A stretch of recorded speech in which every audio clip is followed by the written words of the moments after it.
নবদ্বীপে মহাপ্রভু পথ সংকীর্তন নগর সংকীর্তনে বেরিয়েছে।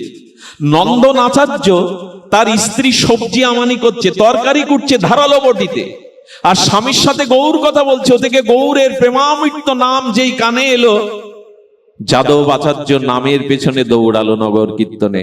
আর ওনার স্ত্রী নিমায়ের কণ্ঠে, মহাপ্রভুর শ্রীকণ্ঠে হরিনামামৃত কর্ণ দিয়ে হৃদয়ে প্রবেশ করার সাথে সাথে আর এই জগতের জ্ঞান নেই, বাহ্যিক জ্ঞান নেই, হারিয়ে গেছেন ওই আনন্দ লোকে, প্রেম লোকে। আচ্ছা, মায়েরা অভ্যাস বশত কিন্তু বটিতে সবজি কুটতে পারে, অন্যদিকে তাকে এটা অভ্যাস হয়ে গেছে। সেই সবজি কুটতে কুটতে 6 মাসের শিশুটা ছিল পাশে। শিশুটা মা মা বলে বারবার আঁচল ধরে কাঁদছে দুধ খাওয়ার জন্য, কিন্তু এই জগতে তো নাই। তার কান আর তার মন প্রাণ, তার দেহ আর এই জগতে নাই, বাহ্য জ্ঞান শূন্য হয়ে গেছে। ছেলেটা কাঁদছে, মার কোলে যাচ্ছে না। শেষে কি করেছে জানেন? যখন কোলের উপরে উঠছে হাত ধরে, সবজি আমানি মনে করে ধারালো বটিতে শিশুটা কেটে দিয়েছে। কোন মা পারে? কোন মা তার গর্ভের সন্তানকে বটিতে কাটতে পারে মা? আচ্ছা, যখন ছেলেটাকে কাটছে ধারালো বটিতে, মৃত্যু যন্ত্রণায় নিশ্চয় ও কাতরেছিল, চিৎকার করেছিল। ওই চিৎকার কান্না তার কানে যায়নি। এই জগতে তো নাই। এরে বলে হরিনাম। এক নাম কানে আসলেই তিনি বাহ্য জ্ঞান হারিয়েছেন, এই জগতে আর তিনি নাই।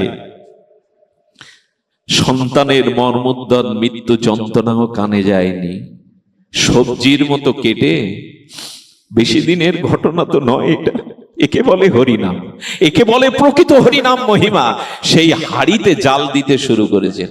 আচ্ছা মা, একটা লাশ জাল দিলে মরার একটা গন্ধ আছে না, বিকট গন্ধ, সে গন্ধটাও আসেনি কানে, নাকে?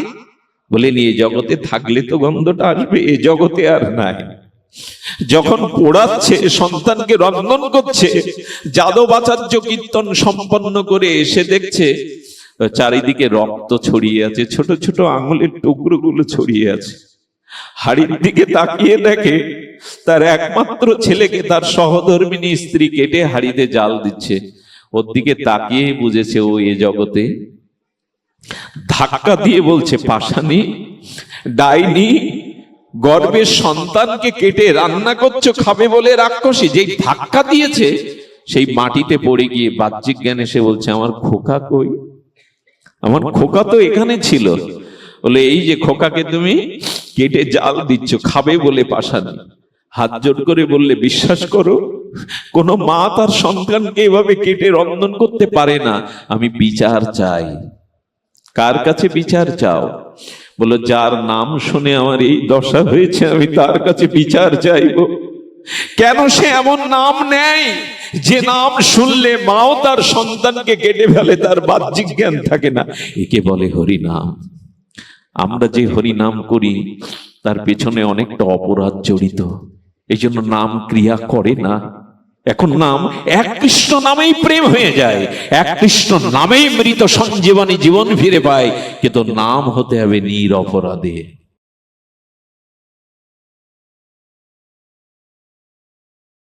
জগৎকে অন্যকে সুখী করুন, তবে আপনি সুখ পাবেন।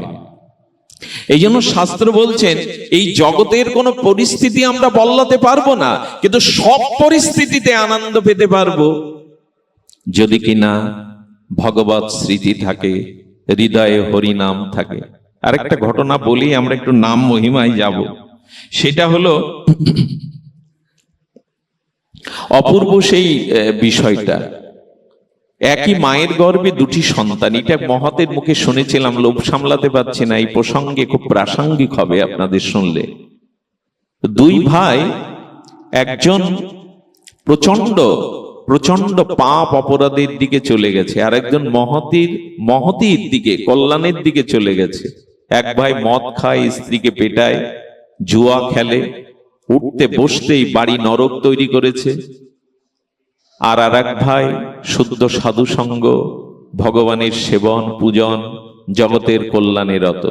সাধু ঢুকেছে ওই একই বাড়ি, পাশাপাশি দুই ভাইয়ের বাড়ি। তো যিনি মদ খান তার স্ত্রী গিয়ে সাধুর চরণে নিবেদন করছে, বাবা একটু কৃপা করে যান, আর পাচ্ছি না, এই সংসার আর নরক যন্ত্রণা আর সহ্য করতে পারছি না। গিয়ে বলছে, আচ্ছা তুমি মদ খাও কেন, স্ত্রীকে পেটাও কেন, অশ্লীল বাক্য কেন প্রয়োগ করো, জুয়া কেন খেলো? বলে এটা তো পুরাতন কথা। বলে তার মানে? বলে আমার বাবা এই কাজগুলো করেছে, আমি ছোটবেলায় দেখেছি, সেই দিন থেকে অনুকরণ করতে শুরু করেছি। বাবাও মদ খেতেন, মাকে পেটাতেন, অশ্লীল বাক্য বলতেন, ছোটবেলা থেকে ওই আদর্শ। এটা পুরাতন কথা, এটা আমার সৃষ্টি না, আমার বাবার সৃষ্টি। কি আর বলবেন উনি? কোনো উত্তর না দিয়ে পাশের ভাইয়ের বাড়ি চলে গেছেন, পাশাপাশি তো।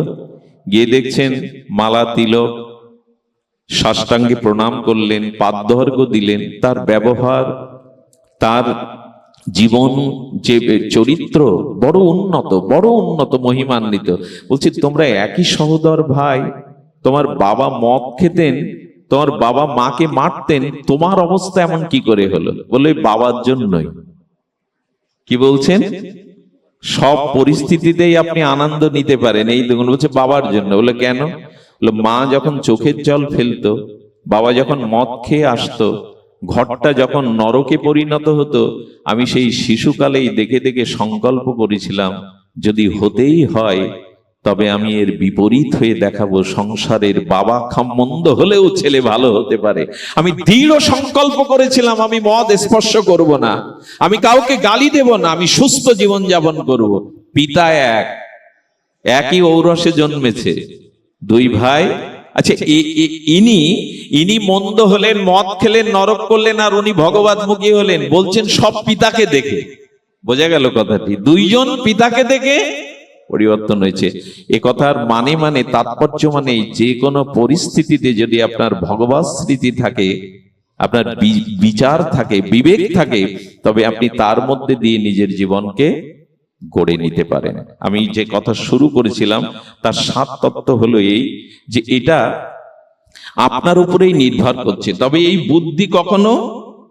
বুদ্ধি কখনো আমাদের আসবে না যদি ভগবত ভজন না করি। আর ভজনের মধ্যে শ্রেষ্ঠ নববিধা ভক্তি। আমি আসি বিশ্রামের দিকে।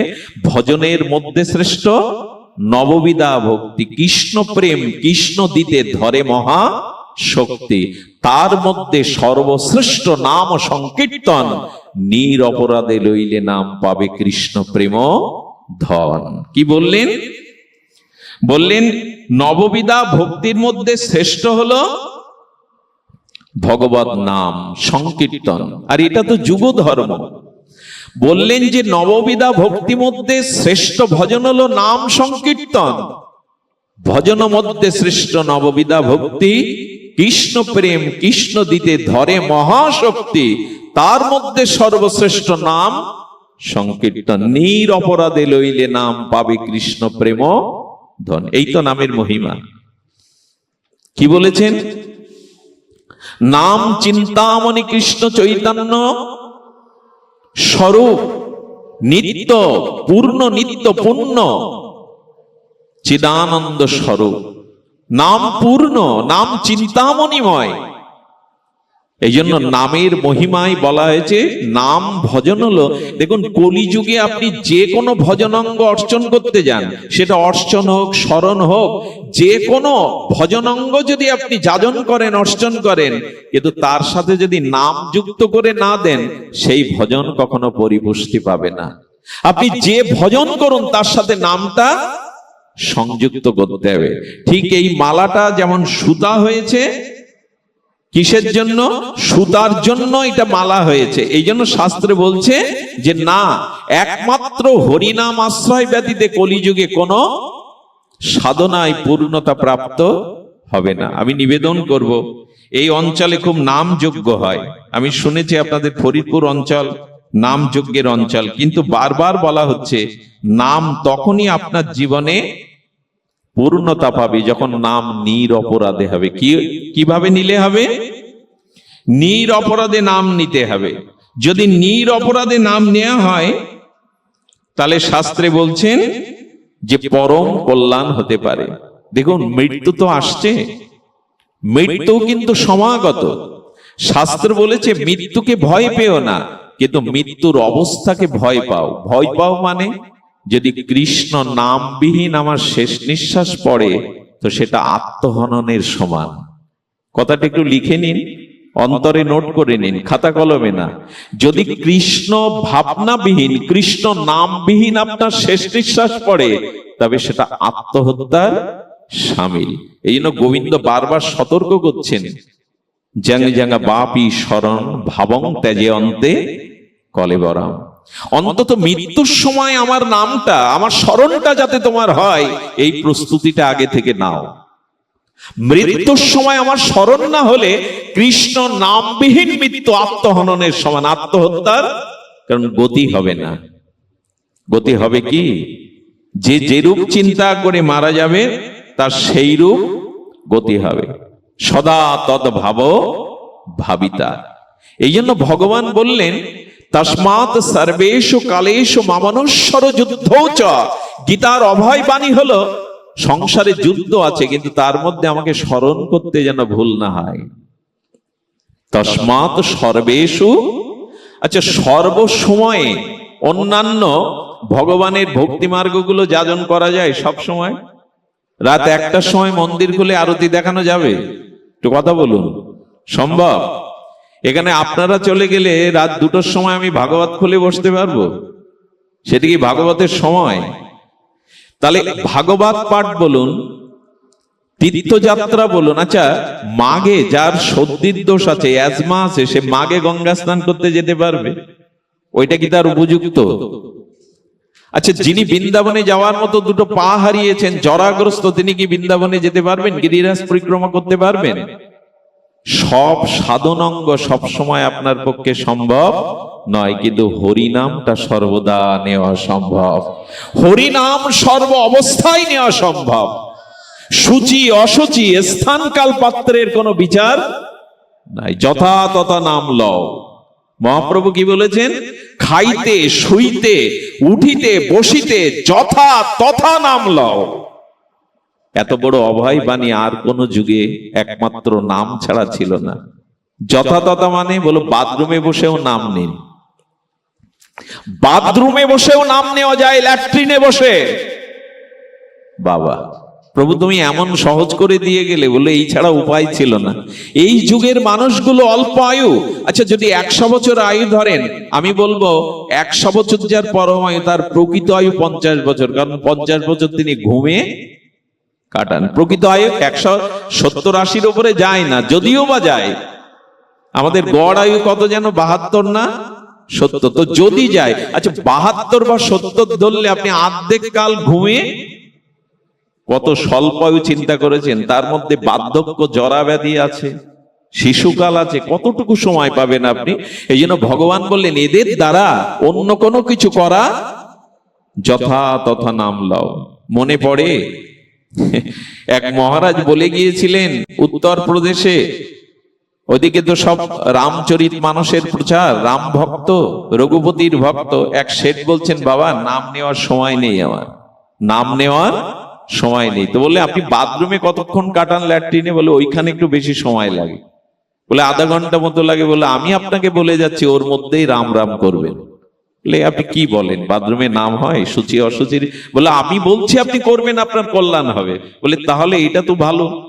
উনি রাম রাম শুরু করেছেন। হনুমান যাচ্ছিলেন পবন পুত্র ওই পথ দিয়ে। বলে আমার প্রভুর নাম এত মিষ্টি করে কে নেয়, ওকে একটু আশীর্বাদ করে যায়। হনুমান এসে দেখে বেটা ল্যাট্রিনের মধ্যেই রামরা। বলে বেরো আগে, আমি তো ঢুকতে পারবো না, আগে বেরো। যেই বেরিয়েছে পিঠে মেরেছে এক লাথি। বেটা জায়গা পেলি না প্রভুর নাম নিতে?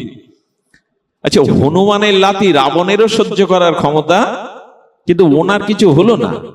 হনুমান গিয়ে প্রভুর চরণে গিয়ে চরণ সেবা করছে। চরণ সেবা করতে গিয়ে যখন প্রভুর পিঠ এটা একটু সেবা করবেন, রাম বলছেন, হনুমান আজ আর পিঠের দিকে সেবা করতে হবে না, বড় ব্যথা। বলে প্রভু আপনার পৃষ্ঠে ব্যথা কেন? বললেন একটু খুলেই দেখো না বস্ত্রটা। দেখে হনুমানের পায়ের চিহ্নটা প্রভুর অঙ্গে লেগে আছে। প্রভু এ তো আমার পায়ের চিহ্ন, এখানে কি করে? একটু আগে লাথিটা তো তুমিই মারলে হনুমান। আরে মেরেছি তো, ও ল্যাট্রিনে বসে তোমার নাম নিচ্ছিল। বলে শুনে রাখো, যে যেখানে যে অবস্থায় আমার নাম নাই, সেই নামকারী ভক্তকে আমি আত্মসাৎ করে নেই। আমি আত্মসাৎ করে নেই। নাম যে কোনো অবস্থায়, এত এত বড় ব্যবস্থা মহাপ্রভু দিয়ে গেলেন, এমন ব্যবস্থা পেয়েও যদি আমরা অলস হই, গতি কি হবে বাবা? মৃত্যুর সময় আসবে তো স্মরণ।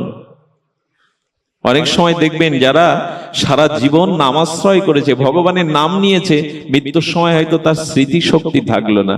গোবিন্দ বললেন, সারা জীবন যে আমার নাম নিয়েছে, জেনে রাখো মৃত্যুর সময় যদি তার স্মৃতিশক্তি লোপ পায়, উন্মাদ হয়, আমি ভগবান হৃদয়ে বসে তার হয়ে নামটা করিয়ে নেই, আমি হৃদয়ে বসে তার নাম করিয়ে নেই।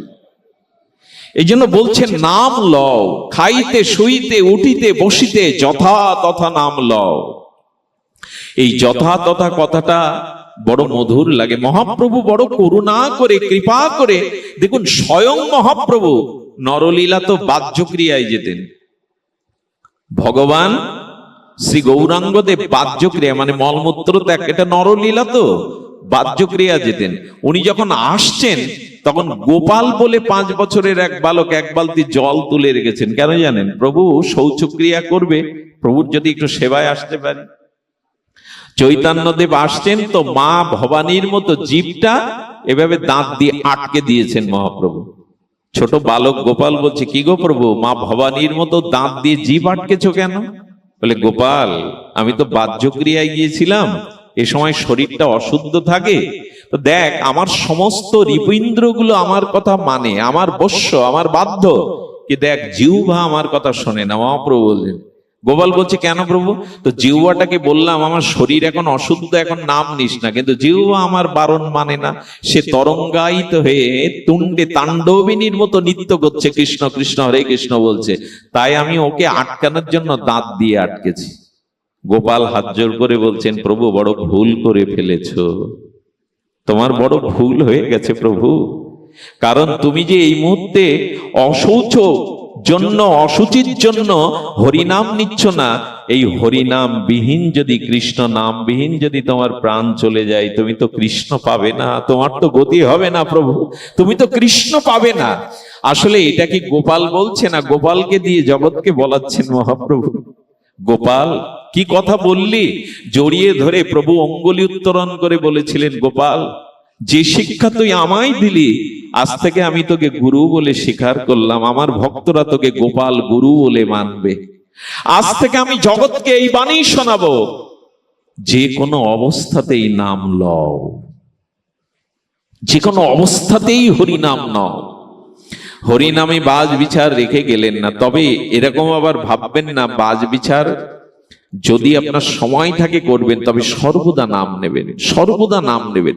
এমনকি আমরা যে আহার্যটা দেই, আমাদের দাঁত কয়টা যেন প্রেমানন্দ? দন্ত স্বাভাবিক 32টা বলে, আর হরিনামের অক্ষর কটা? 32টা। প্রতি গ্রাসে যদি ভগবানের নাম নিয়ে খাদ্য চর্বণ হয়, ওটা মহাপ্রসাদী হয়ে তার প্রেম ভক্তির কারণ হয়ে যায়, প্রেম ভক্তির কারণ হয়ে যায়।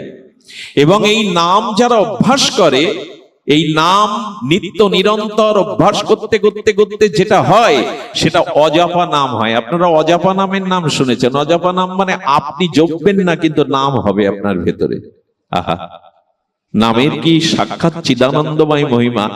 আপনি নাম বলছেন না, কিন্তু নাম হয়ে যাবে চিদানন্দ। আপনি ঘুমিয়েছেন, আপনার ভেতরে প্রতি স্পন্দিত নাম হয়ে যাবে।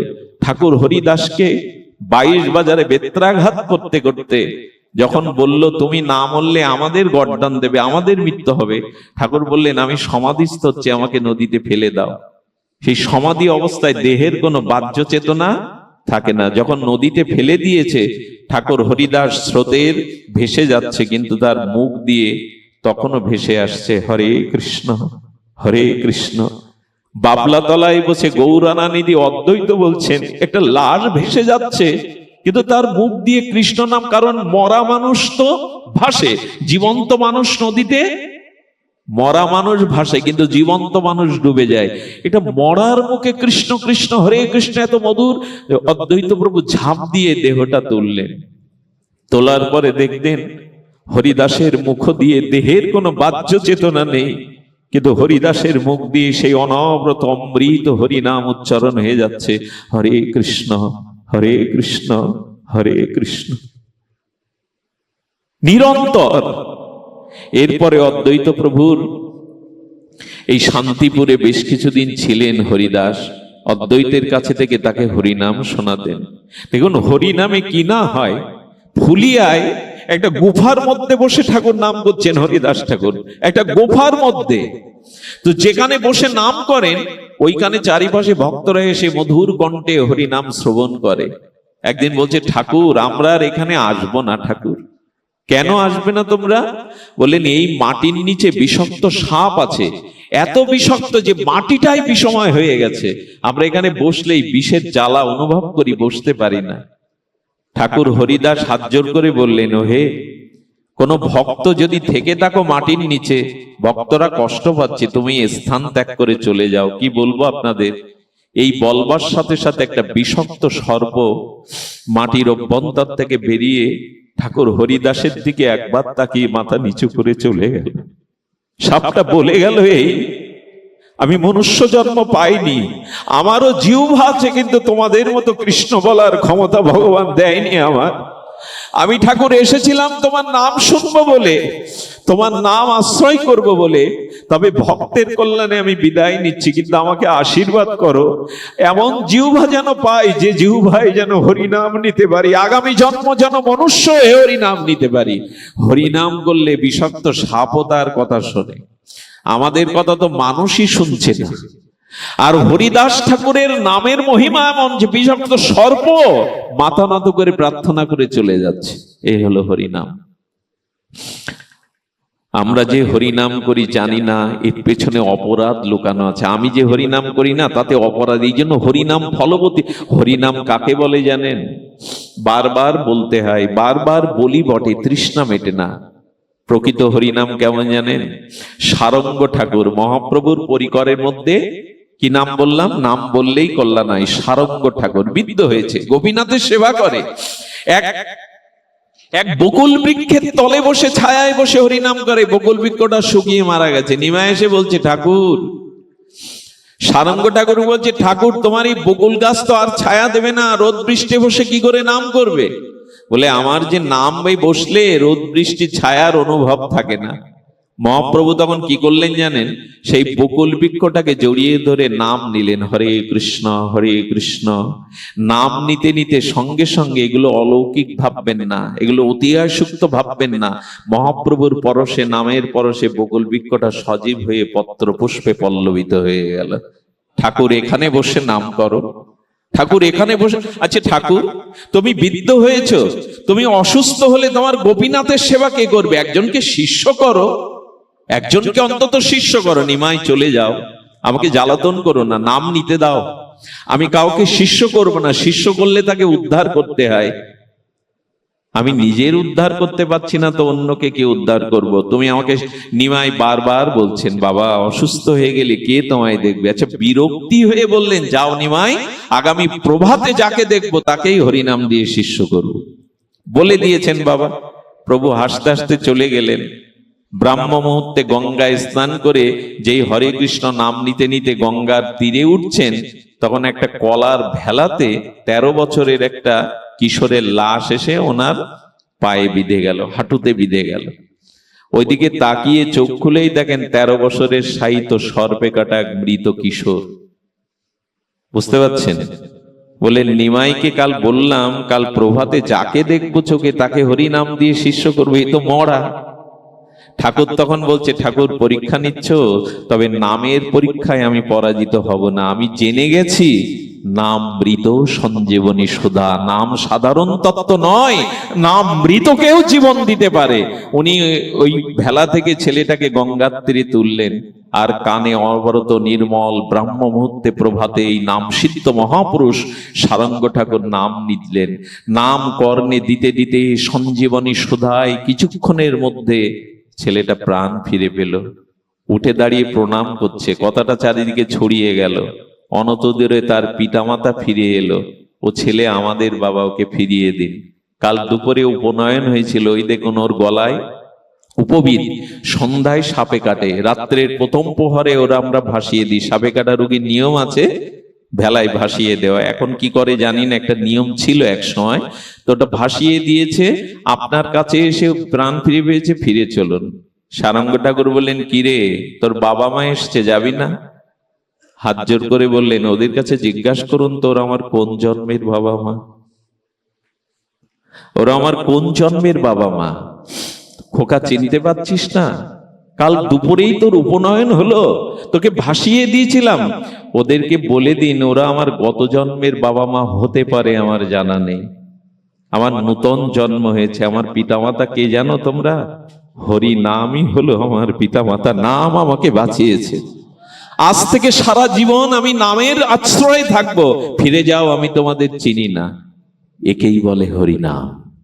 এটা 500 বছর আগের ঘটনা, 5000 বছর আগে না। নবদ্বীপে মহাপ্রভু পথ সংকীর্তন, নগর সংকীর্তনে বেরিয়েছে। নন্দন আচার্য তার স্ত্রী সবজি আমানি করছে, তরকারি করছে ধারালো বটিতে, আর স্বামীর সাথে গৌর কথা বলছে। ওদিকে গৌরের প্রেমামৃত নাম যেই কানে এলো, যাদব আচার্য নামের পেছনে দৌড়ালো নগর কীর্তনে। আর ওনার স্ত্রী নিমায়ের কণ্ঠে, মহাপ্রভুর শ্রীকণ্ঠে হরিনামামৃত কর্ণ দিয়ে হৃদয়ে প্রবেশ করার সাথে সাথে আর এই জগতের জ্ঞান নেই, বাহ্যিক জ্ঞান নেই, হারিয়ে গেছেন ওই আনন্দ লোকে, প্রেম লোকে। আচ্ছা, মায়েরা অভ্যাস বশত কিন্তু বটিতে সবজি কুটতে পারে, অন্যদিকে তাকে এটা অভ্যাস হয়ে গেছে। সেই সবজি কুটতে কুটতে 6 মাসের শিশুটা ছিল পাশে। শিশুটা মা মা বলে বারবার আঁচল ধরে কাঁদছে দুধ খাওয়ার জন্য, কিন্তু এই জগতে তো নাই। তার কান আর তার মন প্রাণ, তার দেহ আর এই জগতে নাই, বাহ্য জ্ঞান শূন্য হয়ে গেছে। ছেলেটা কাঁদছে, মার কোলে যাচ্ছে না। শেষে কি করেছে জানেন? যখন কোলের উপরে উঠছে হাত ধরে, সবজি আমানি মনে করে ধারালো বটিতে শিশুটা কেটে দিয়েছে। কোন মা পারে? কোন মা তার গর্ভের সন্তানকে বটিতে কাটতে পারে মা? আচ্ছা, যখন ছেলেটাকে কাটছে ধারালো বটিতে, মৃত্যু যন্ত্রণায় নিশ্চয় ও কাতরেছিল, চিৎকার করেছিল। ওই চিৎকার কান্না তার কানে যায়নি। এই জগতে তো নাই। এরে বলে হরিনাম। এক নাম কানে আসলেই তিনি বাহ্য জ্ঞান হারিয়েছেন, এই জগতে আর তিনি নাই। সন্তানের মর্মোদ্যত মৃত্যু যন্ত্রণাও কানে যায়নি। সবজির মতো কেটে, বেশি দিনের ঘটনা তো নয় এটা। একে বলে হরিনাম, একে বলে প্রকৃত হরিনাম মহিমা। সেই হাড়িতে জাল দিতে শুরু করেছেন। আচ্ছা মা, একটা লাশ জাল দিলে মরার একটা গন্ধ আছে না, বিকট গন্ধ, সে গন্ধটাও আসেনি কানে, নাকে। বলে নিয়ে জগতে থাকলে তো গন্ধটা আসবে, এ জগতে আর নাই। যখন পোড়াচ্ছে, সন্তানকে রন্ধন করছে, যাদব আচার্য কীর্তন সম্পন্ন করে এসে দেখছে চারিদিকে রক্ত ছড়িয়ে আছে, ছোট ছোট আঙুলের টুকরোগুলো ছড়িয়ে আছে।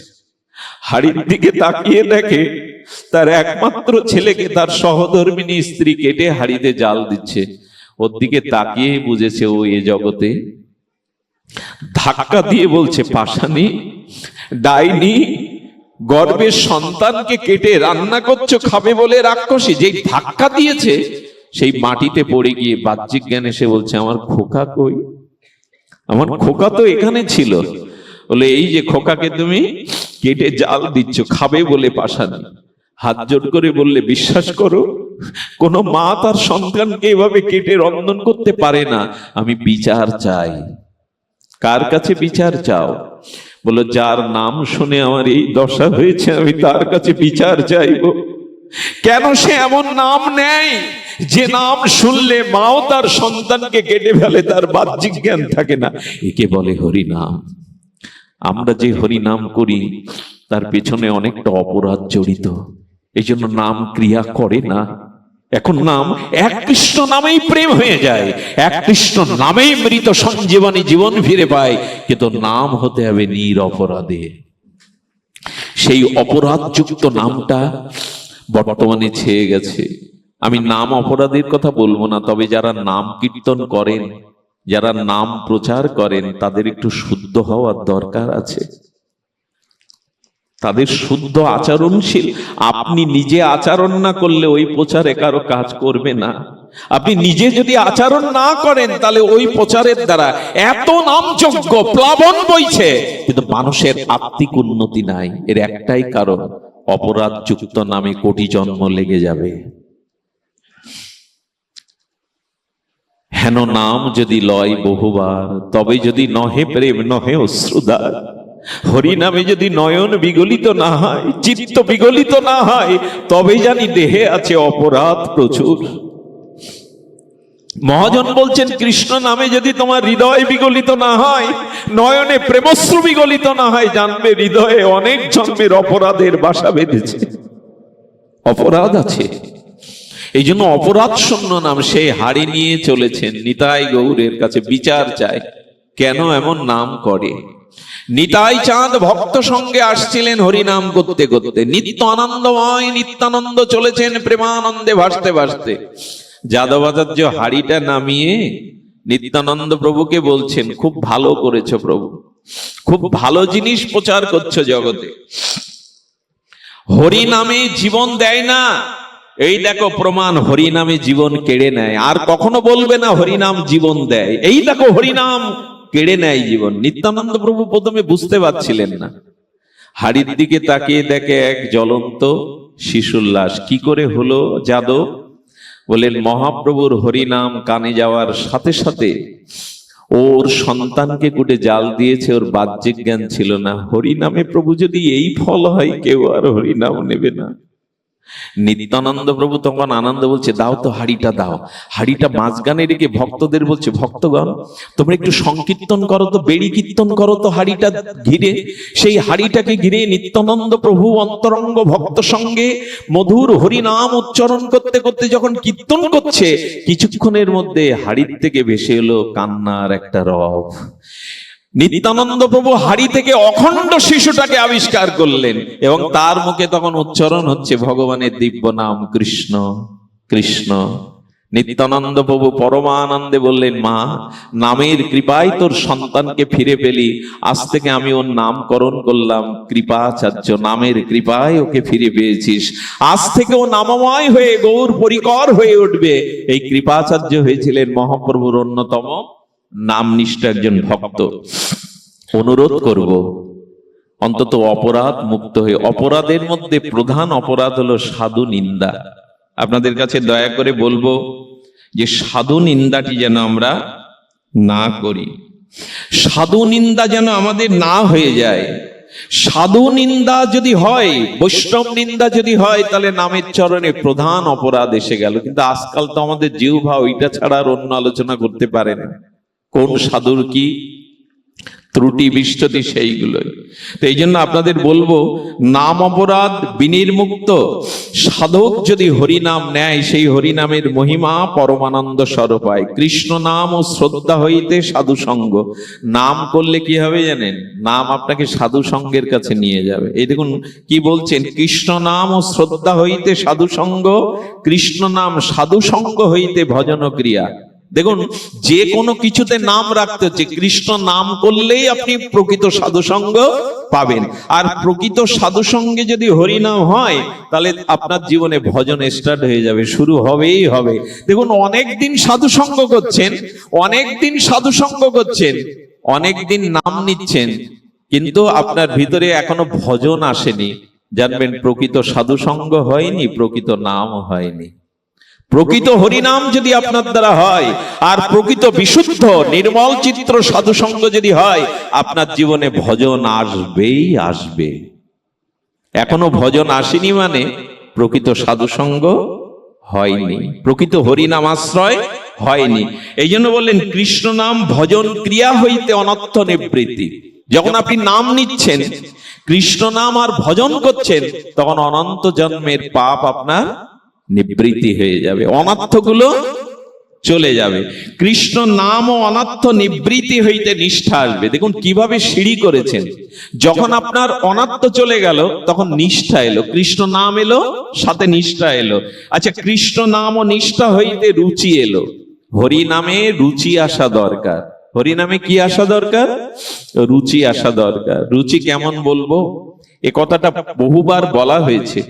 আমাদের গৃহে একদিন এসেছিলেন একজন নামনিষ্ঠ মহাপুরুষ, জ্যোতিষ জ্ঞান প্রকাশ। আমি তার পাশে রাত্রি যাপন করেছিলাম, শয়ন করেছিলাম। রাত 2টোর সময় যে দৃশ্য দেখেছিলাম, আমি আজও সেই দৃশ্যকে ভুলতে পারি না। আমি দেখলাম আমার চোখে জল, আমার জিহ্বাটা তরঙ্গ হচ্ছে হরি নামে। এবং প্রতিটা লোমকূপ কাঁঠালের কাঁটার মতো খাড়া দিয়ে উঠেছে। আমি নিজেকে বিচার করে দেখছি, আমি তো এ বিল্বমঙ্গল না, আমার তো এমন নামের মহিমা কৃপা হয়নি এখনো যে চোখে জল আসবে রাত দুপুরে। কেন হচ্ছে জানেন? আচ্ছা, কেউ যদি বিদ্যুৎ স্পৃষ্ট হয় তার মধ্যে কি চলে আসে? বিদ্যুৎ। ওকে যে ধরে, এটা বিদ্যুতের ক্রিয়া। তো আমি দেখলাম অবচেতন ভাবে আমার হাতটা ওই মহাপুরুষের বুকের উপরে পড়েছে। উনি নাক ডাকিয়ে ঘুমাচ্ছেন, কিন্তু ওনার বুকের প্রতিটা স্পন্দনে নাম হচ্ছে, আর সেই স্পর্শ করায় আমার ভিতরেও নাম চলে এসেছে। আমি সেদিন বিস্ময় প্রকাশ করলাম। আমি পরীক্ষার জন্য আমার হাতটা টেনে নিয়ে দেখি আমি পূর্বের বিল্বমঙ্গল, আর নয়নে জল নেই, আর জিহ্বায় নাম নেই। সারা রাত ঘুমাতে পারিনি জানেন। অলক্ষ্যে একটা প্রার্থনা করেছিলাম তার চরণে, তোমরাই প্রকৃত, তোমরা মানুষ নও, তোমরা নামের মহিমায় প্রচারের জন্য জগতে এসেছো। উনি ঘুমাচ্ছেন, কিন্তু ওনার প্রতিটা স্পন্দনে হরিনাম হয়ে চলেছে। উনাকে যে স্পর্শ করবে তার ভেতরেও নাম সংক্রামিত হবে। এই জন্য নামে রুচি, আর কৃষ্ণ নাম নিষ্ঠা হইতে রুচি, আর কৃষ্ণ নাম রুচি হইতে কি উৎপন্ন হয়? আসক্তি। আর আসক্তির সহিত কৃষ্ণ নাম করলে প্রেম ও ভক্তি ভাবের উদয় হবেই হবে। সবকিছু নামের দ্বারাই হবে, সবকিছু এই নামের দ্বারাই হবে। তাই আপনাদের কাছে অনুরোধ, যে এক অঙ্গ সাধে কেউ সাধে বহু অঙ্গ, নিষ্ঠা হলে উপচায় প্রেমের তরঙ্গ। এক অঙ্গে সিদ্ধি পাইল কত ভক্তগণ, অম্বরীষাদি ভক্তগণের বহুত অঙ্গ সাধন। আমরা বহু অঙ্গ না করতে পারি, যেন হরিনাম সাধন অঙ্গ, সর্বশ্রেষ্ঠ সংকীর্তন অঙ্গকে যেন তবে জপের সাথে সাথে খোল করতাল সহযাত্রীদের সাথে উচ্চেশ্বরে কীর্তন করবেন। কারণ জপের থেকে আরো উপকারী হলো উচ্চেশ্বরে জপিলে সে নাম আপনি সে তরে, উচ্চ সংকীর্তন পর উপকার করে। জপলে তো নিজের কল্যাণ হয়, কিন্তু উচ্চ সংকীর্তনে খোল করতাল সহযোগে পর উপকার করে। যেখানেই নাম যায় সেখানেই কল্যাণ হয়। তবে নামের মহিমা যেটা না বললে পাঠ অসম্পূর্ণ থাকে, সেইটুকুই কেবল স্পর্শ করেই বিশ্রাম, সেটি হলো অজামিল। এর মধ্যে এমনও কেউ নাই যারা অজামিলের কথা শোনেননি বা জানেন না, কিন্তু মহিমাটা বড় হৃদয়কে ছুঁয়ে যায়। অজামিল ব্রাহ্মণ, যাজ্ঞিক ব্রাহ্মণ পুত্র হয়ে স্ত্রী ফেলে বেশ্যাকে বিয়ে করলো। হত্যা, লুণ্ঠন, চুরি, এন অপরাধ নেই অজামিল। সন্তান জন্ম দিয়েছে বেশ্যার গর্ভে, পতিতার গর্ভে 10টা। যখন শেষ সন্তানটা, 10ম সন্তানটা গর্ভে, কি মনে করে একজন সাধু ওর গৃহে প্রবেশ করেছিল। দেখুন, সাধু যদি গৃহে আসে, কোন বৈষ্ণব যদি পায়ের ধুলো দেয়, তাহলে পরম কল্যাণ সাধিত হয় সেই গৃহে, সর্বতীর্থ এসে উপস্থিত হয় সেই গৃহে। প্রকৃত সৎ সাধুর চরণ ধুলি যদি পড়ে। সাধু বললেন, কি আর তোমাদের আশীর্বাদ করব, তোমার এই ছেলেগুলোর নাম কি? তো আজকাল যেমন রাখে, কি রাখে? ডেভিড, পল্টু, হ্যাঁ, সব সিরিয়ালের নাম ওই করে বলে চলেছে। বলে একটাও নাম তো ভালো রাখোনি। তবে গর্বে যে আসছে এই সন্তানটা যখন হবে, তখন ওর নামটা আমার কথা রেখে নারায়ণ রাখবে। এ দেখুন, সাধু গৃহে ঢুকলে কি কল্যাণ হয় বলে গেল। বলে তা বললেন যখন, এ কথা আমি রাখতে পারবো, একটা ছেলের নাম রাখবো নারায়ণ। নারায়ণ নামের মহিমা অজামিল জানে না। সেই নারায়ণ গর্বে এলো, ভূমিষ্ঠ হলো, শশীকলার ন্যায় বাড়তে লাগলো। একটু শেষের দিকে সন্তানাদি হলে আবার তার প্রতি মমতাটা বেশি হয়। খেতে শুতে উঠতে ওকে কোলে, আয় নারায়ণ, আয় নারায়ণ। এই নারায়ণ নাম যত নেয়, এটা কি ভগবানের নাম নিচ্ছে? কিন্তু নাম আভাস হয়ে যাচ্ছে। যতবার নারায়ণ নারায়ণ আয়, আমার সাথে খেয়ে যা, আমার সাথে নারায়ণ এদিকে আয়, দিনে কতবার কতবার যতবার নারায়ণ নেয়, ততবার পূর্বের পাপ একটু একটু করে ক্ষয় হতে থাকে। পুত্রের নাম নিচ্ছে, ভগবানের নাম তো না। কিন্তু যেহেতু ভগবানের নাম আভাসেই ওর পাপ ক্ষয় হচ্ছে। পাপ ক্ষয় হতে হতে বৃদ্ধ হলো, জরাগ্রস্ত হয়ে যেদিন মৃত সম্পন্ন, সেদিন আপনারা জানেন 3 জন যমদূত এসে হাজির। একথা আপনাদের জানা, নতুন করে বলছি এই জন্য, এটাই নাম মহিমার একটা প্রকৃষ্ট দৃষ্টান্ত। যখনই 3 জন এলো, 4 জন এলো, যমদূত 4 জনই এসেছে, কারণ অত্যন্ত ভারী পাপ তো। 4 জন এসে যখন অগরিককে কবলিত করতে যাবে, জীবাত্মা কবলিত করবে, তখনই ওই যমদের ভয়ে উনি বারবার বারবার দূরে খেলা করছিল। নারায়ণ নারায়ণ রক্ষা করো বলে ডেকেছে। যেই ডেকেছে সঙ্গে সঙ্গে গোবিন্দ বৈকুণ্ঠ বিলাস ভগবান তখন 4 জন দূতকে পাঠিয়েছেন। আচ্ছা, একজনকে নিতে 4 জন শঙ্খচক্র গদা পদ্ম চতুর্ভুজধারী দূত এলেন কেন? গোবিন্দ বললেন, আমার নামের মহিমা শুনবে। ও যদি গোবিন্দ ডাকতো 3 জনকে পাঠাতাম, ও যদি হরি বলতো আমি 2 জনকে পাঠাতাম, ও যদি মধুসূদন বলতো আমি 5 জনকে পাঠাতাম। নামের যে কটা অক্ষর আমি সেই কজনকে পাঠিয়েছি চতুর্ভুজে ওকে নেওয়ার জন্য। ভাবা যায় নারায়ণ কয় অক্ষরে? নারায়ণ 4 অক্ষর। 4 জন এসেছে। যেই এসেছে আর যমদূতগণ বললেন, আপনারা এখানে কেন? ও তো আমাদের সম্পদ। বলে, কিসের সম্পদ? বলে, আমাদের। তো বললেন, আমাদের সম্পদ কি করে বলছে? বললো, ওর সংবিধান দেখুন, ওর লিস্ট করা আছে তো আমাদের কাছে, ওর সংবিধান নিয়ে এসছি। সংবিধানে দেখুন ও হত্যা লুণ্ঠন এন পাপ কর্ম নেই, করিনি, হিসাব মতো আমাদেরই নেওয়ার কথা। তখন বলছেন, ওকে তোমরা নিয়ে যেতে পারবে না, ও আমাদের ফসল, আমাদের সম্পদ। বললেন, দেখুন যে বেদ নিষিদ্ধ কর্ম করে তাকে তো নরকে যেতে হয়। যমদূতগণ প্রশ্ন উত্তর করছে যে বেদ নিষিদ্ধ অধর্ম করে তাকে তো। বিষ্ণুদূত তখন বললেন, বেদ কে জানো? বেদ সাক্ষাৎ নারায়ণ, বেদ সাক্ষাৎ অভিন্ন নারায়ণ। তো সেই নারায়ণের নাম যিনি নেয় তার আর বেদ ধর্ম বাদ থাকে? কি অপূর্ব কথা! সমস্ত শাস্ত্রের নির্যাস হলো হরিনাম। বললেন, যিনি নারায়ণের নাম নিয়েছেন তার বেদ ধর্ম কি আর বাকি আছে? পুরো বেদটাই তো নারায়ণ, নারায়ণ স্বরূপ বেদ, ভগবান বেদ। তখন বলছে, দেখো ওকে নিয়ে যাওয়া যাবে না, ও আমাদের সম্পদ। অনেক কিছু তর্ক বিতর্ক করে সংবিধান ফেল হলে যমদূত ফিরে গেল। আর এই বিষ্ণুদূতদের দেখে ও নারায়ণ নারায়ণ নারায়ণ। একজন বলেছিল, ভয় পেলে দূরের নারায়ণকেও ডেকেছিল কিনা জানি না, কবে কাছে থেকে ছিল হৃদয়ে। সেই হৃদয়ের নারায়ণকে ডাকাতে দেখলো বিষ্ণুদূতগণ তাকে আশীর্বাদ চলে গেল। উনি মৃত্যুর মুখ থেকে ফিরে এলেন বিষ্ণুদূতদের দর্শন করে। মাথায় হাত দিয়ে চিন্তা করলেন, এত পাপ করার পরেও যদি পুত্রের নামার আভাসে নারায়ণ বললে আমাকে এই জাতীয় কৃপা করে, আমি জীবনে যে কটা দিন পেয়েছি নাম ছাড়া। উনি চলে গেলেন উত্তরখণ্ডে বদ্রিকাশ্রমে। এখানেই বসে নাম করতে করতে করতে করতে প্রেম প্রাপ্তি হয়ে বৈকুণ্ঠে গিয়েছিলেন। ওই সময় কিন্তু যাননি, ওই সময় উনি যাননি, উনি নাম আশ্রয় করতে করতে প্রেম প্রাপ্তির দ্বারা, কারণ বৈকুণ্ঠে প্রেম ছাড়া যাওয়া যায় না। তাহলে এর দৃষ্টান্ত দ্বারা এই হয়, যমদূতগণ সংবিধানের খাতা রেখে যমদূতকে বলছেন, আজ থেকে আপনার চাকরি এখানে।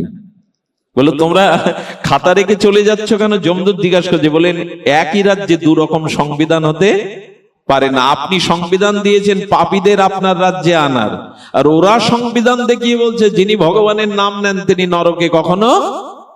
তো চাকরের চাকরি করতে যাব কেন? সংবিধান 2 রকম আমরা মানতে যাব কেন? তখন বলছেন, দেখো এটা ভাগবত ধর্ম, হরিনাম হলো ভাগবত ধর্ম। কি বললেন দেখুন যম মহারাজ, বলেন এই ভাগবত ধর্ম 12 জন কেবল জানে না, আর কেউ এর মহিমা? ব্রহ্মা, শিব, চতুর্ষণ, প্রহ্লাদ, নারদ, ভীষ্ম, আর বলছেন সুখদেব, এবং নিজে বলতে বলতে বললেন আমি। চতুর্ষণ, শিব, ব্রহ্মা, নারদ, প্রহ্লাদ এবং ভীষ্ম, সবশেষে বলতে বলতে সুখদেব বললেন আমি। 12 জন মাত্র এই ভাগবত ধর্ম জানে, আর কোন দেবতা আর কোন কারোর জানা নেই। তবে যম যেহেতু দ্বাদশ মহাজনের অন্যতম, সে বলল, শুনে রাখো, আজ থেকে তোমাদের সংবিধান জানিয়ে দিই, যে একবার মুখে কৃষ্ণ নাম হরি নাম নেবে, আজ থেকে সংবিধান হলো তার কাছে তোমরা যেতে পারবে না।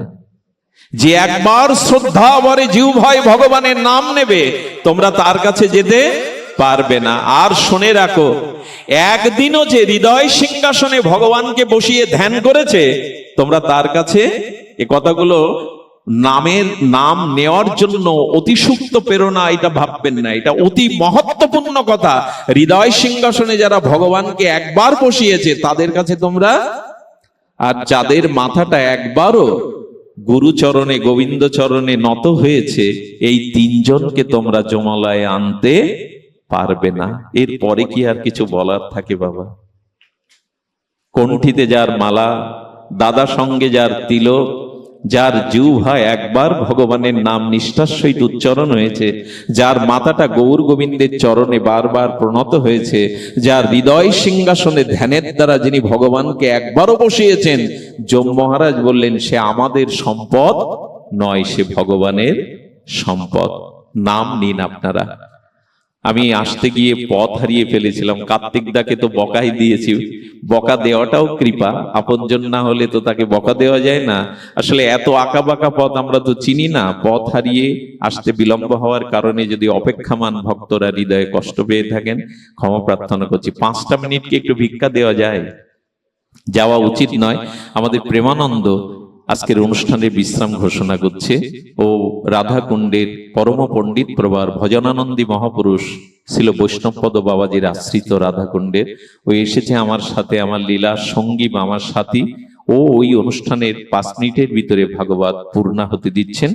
এই অনুষ্ঠানের পরম মঙ্গল হোক, ধন্য হোক আপনাদের শুভাগমন, ধন্য হোক আপনাদের এই ভাগবত জীবন। জয় শ্রী গুরু প্রেমানন্দে গৌর হরিবল। জয় রাধে, জয় রাধে।